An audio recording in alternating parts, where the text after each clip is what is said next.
Kahit na masama ang pakiramdam ko, pumasok pa din ako sa school. Naka-jacket pa din ako para matakpan ng mga pasa ko. May sugat din ang labi ko. Bahala na siguro kung makikita nila. Dito ako ng 30 minutes. Yari na naman ako kay ma'am. I'm sorry, I'm late. Pumasok ka pa. Nasaan ang parents mo? Wala po. Kapal na mukha, pumasok pa siya ng late Oo nga eh. Tsaka tignan mo naman yung itsura niya. Mukhang hindi naligo. Oo nga. Pauso talaga ng purma yan. Ma'am, pwede na po ba akong maupo? Medyo nangangalay lang po kasi ang binti ko. Wow! Nahiya naman ako sa'yo na kanina pa nakatayo dito, ano? Wala ka pa nga 5 minuto nakatayo, nangalay ka na. Bigla naman nagtawanan ng mga classmate ko. Totoo naman eh. Kanina pa nangangalay ang binti ko. Masakit pa din kasi hanggang ngayon dahil sa sipa ng tatay ko. Mabuti nga hindi kitang pasa ako sa binti dahil mahabang palda namin. Sumama ka sa akin mamaya sa guidance. Po? Bakit po? Matagal ko nang pinapatawag ang parents mo, Fea. Tsaka, late ka na nga. Ikaw pa nagre-reklamo na nangangalay ka. I'm sorry, ma'am. Tumayo ka lang dyan at huwag na huwag kang uupo. Okay po. Nag-discuss siya habang ako nakatayo lang dito. Pinagtitinginan ako ng mga tao sa labas ng room namin. Sobrang sakit na talaga ng binti ko. Masakit din ang mga pasa ko sa katawan. Hindi na halos sila naghihilom. Lalo lang nadadagdagan. Ang lalabong mga mata ko at sobra akong nahihilo. Hindi ko ininda yun at pinakita ko sa kanila na okay lang ako. Pero nandilim na lang ang paningin ko.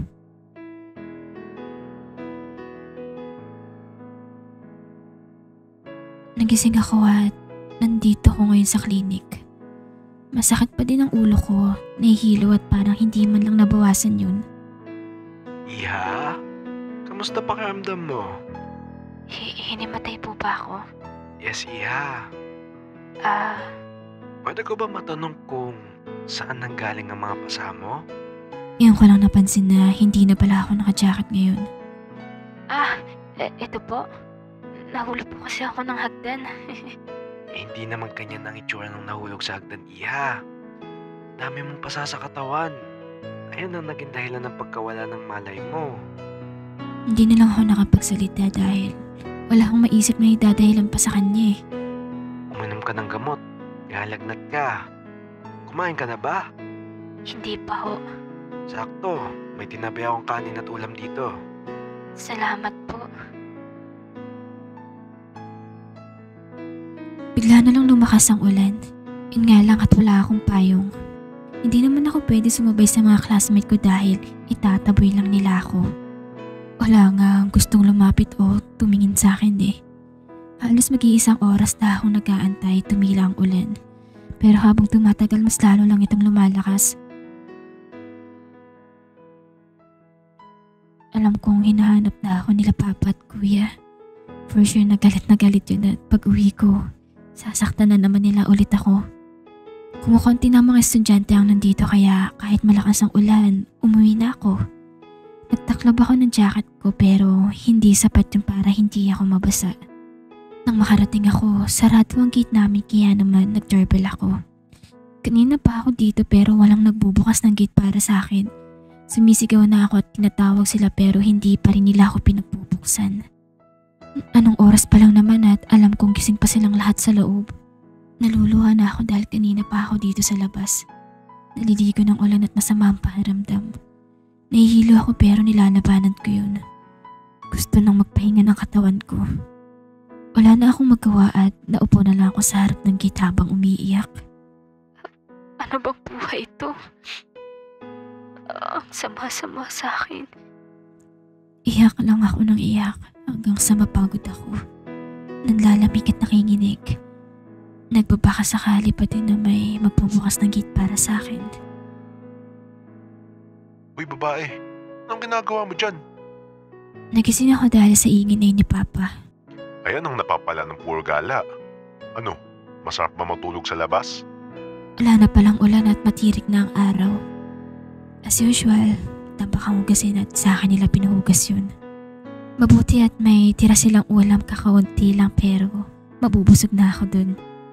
Nang matapos akong kumain, ilalagay ko sana sa lababo ang pinagkainan ko pero naibagsak ko ito dahil sa sobrang pagkahilo.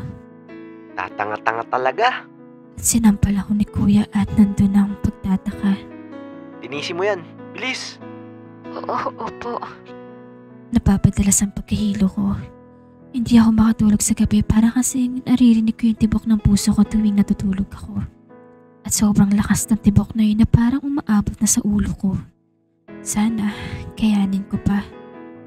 Sana kayanin pa ng katawan ko na alam ko anumang oras bibigay na. Saturday ngayon kaya ginawa ko naman ang mga assignment at project ko. Hindi na ako nakapagpahinga dahil yari ako sa tatay ko pag nalaman nilang nakahiga lang ako.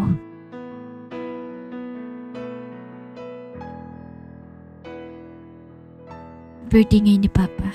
At syempre, nag-inuman sila ng mga katropa niya dito sa bahay. Lutuin mo nga to. Bilisan mo at baka mabubog na naman kita dyan. Opo. Ako ang nagluto ng mga handa ng tatay ko. Masama pa ang pakiramdam ko pero walang tigil ang katawan ko kakakilos. Nagtataka nga ako na wala siyang pambili ng pagkain dito sa bahay. Pero pang-alak niya nabibili niya. Habang sila nagsasaya sa baba, ako nandito sa kwarto nakakulong. Umiiyak na naman halos araw-araw na lang. Kung hindi nila ako sasaktan physical, sa nararamdaman ko naman. Sobrang sakit na ganito nila ako itrato. Hindi ko pinangarap ang mabuhay ng ganito. Bata pa lang ako. Pang-aalipusta na ang ginagawa nila sa akin. Halos araw-araw nila akong pinapayak hanggang sa masanay ako.